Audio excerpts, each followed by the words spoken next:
तो लगातार अपडेट हम आपको दे रहे हैं। भोपाल क्या कुछ सोच रहा है उस पर भी नजर बनी हुई है। सीधे अनुराग के पास तो आपको लिए चलेंगे। एक खास मेहमान अनुराग के साथ भी इस वक्त मौजूद हैं। अनुराग, सवाल जवाब का सिलसिला शुरू करें। फिलहाल बीजेपी हर जगह से आगे। अनुराग, बिल्कुल ललित, देखिए धनतेरस पर वोटों की बरसात के नतीजे अब निकलकर सामने आ रहे हैं और ये बीजेपी के पक्ष में जा रहे हैं। 10 बज चुका है और अभी तक जो शुरुआती रुझान है वो बीजेपी के खाते में जाता हुआ नजर आ रहा है। प्रदेश के गृह मंत्री नरोत्तम मिश्रा जो न्यूज 18 पर नजर लगाए हुए हैं और वहीं से लगातार नतीजों का पल पल का फीडबैक भी ले रहे हैं। सर, एक तो अच्छी खबर है कि शुरुआती रुझान बीजेपी के पक्ष में जा रहे हैं, आखिरी रुझान भी बीजेपी के पक्ष में ही जाएंगे। शुरू से लेकर आखिरी तक भाजपा ही भाजपा रहने वाली है। मूल देखिए, मर्म पे आप जाइए। मर्म क्या है भाजपा का? विकास और सेवा। और इसके लिए हम 24 घंटे आठों पहर रात और दिन प्रयास करते हैं। सुख में दुख में हमारे नेता शिवराज जी हमेशा, आपने देखा होगा, कहीं बाढ़ आ जाए, आपदा आ जाए, सूखा पड़ जाए, ओला पड़ जाए, पाला पड़ जाए, आप बताओ शिवराज सिंह जी के अलावा कहीं विपक्ष का नेता आपको दिखता है? जो दिखता होगा भाजपा का दिखता होगा। कोरोना काल आया, कोई एक कांग्रेस का आदमी आपको अनाज बांटता दिखा? कोई दवाई बांटता दिखा? अस्पताल में जाता दिखा? तो जनता तो ये पब्लिक है, सब जानती है, ये हर चीज देखती है पब्लिक, हर चीज के नंबर देती है पब्लिक।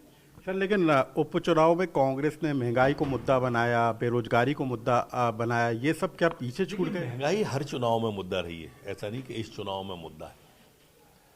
मैं ये नहीं कह रहा, आप तो आदिकाल से देखो ना, आप पिछले 40 साल का इतिहास देखो, हमेशा महंगाई मुद्दा रही है। मैं उस विषय की बात नहीं कर रहा, मैं बात कर रहा हूं उन नेताओं की जो ट्वीट बिस्तर पर बैठे बैठे और लेटे लेटे कर देते हैं। सवेरे हुआ नहीं तो ट्वीट कर दिया। 3 दिसंबर को गैस जयंती है, आज दिग्विजय सिंह ने 3 नवंबर को गैस जयंती पर श्रद्धांजलि दे दी। अब क्या जनता समझती नहीं है कि जी कर क्या रहे हो आप? 3 नवंबर को आप श्रद्धांजलि दे रहे हो, 3 दिसंबर को गैस त्रासदी के ऊपर है और आप 3 नवंबर को ही टेक रहे हो, कोई देख ही नहीं रहे। अब ये जो नेता है ना, ये जनता से कटे हुए नेतृत्व है कांग्रेस के पास। और हमारे पास में जो नेतृत्व है शिवराज सिंह जी का, मोदी जी का, ये सतत लगातार जनता से संवाद में और संपर्क में रहता है। सर, ये कयास लगाए जा रहे थे उपचुनाव में, जिस तरीके से वोटिंग का ट्रेंड आया था कि 2 सीटें कांग्रेस के खाते में जा सकती हैं। पृथ्वीपुर सीट पर सबसे ज्यादा चर्चा इसी बात की थी कि सिंपैथी वोट जो है नितेंद्र राठौर के खाते में जा सकता है। देखो साहब, कयास के लिए तो हम मना नहीं कर सकते, लेकिन जनता अब परिवारवाद के खिलाफ तो हो गई है।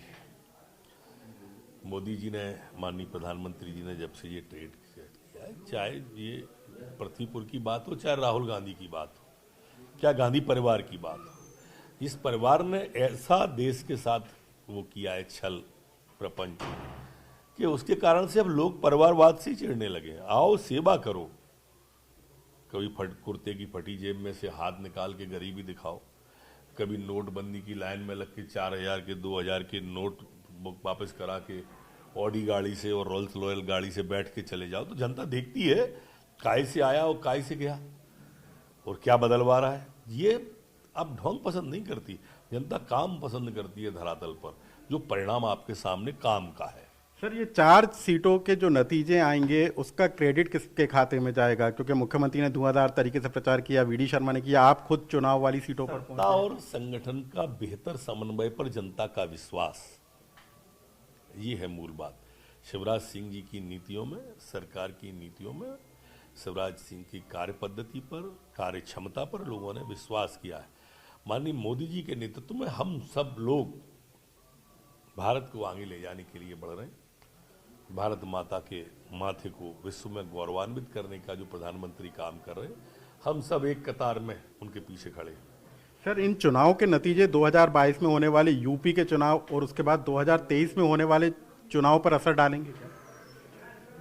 पता नहीं, आप ही लोग कहते थे कि टेलर है, मैंने वो मिनी वो है। चारों तरफ प्रदेश में चुनाव था और चारों तरफ के आप रुझान देख लो, चहु और भाजपा चल रही है अभी तो। कांग्रेस कहाँ चूक रही है सर? कहाँ आपको लगता है कि कहाँ पीछे रह जा रही है क्या? कहाँ मतलब है कहाँ वो जो चूकेगी? कुछ करेगी तब तो चूकेगी ना। गिरेंगे मैदानी सवार ही जंग में, वो नर क्या गिरेंगे जो घुटनों के बल चले। तो प्रदेश के गृह मंत्री हैं, इस बात को लेकर खुश हैं कि जो शुरुआती रुझान निकल कर आ रहे हैं वही आखिरी समय तक बने रहेंगे और चारों सीटों पर बीजेपी को जीत मिलेगी। जी ललित।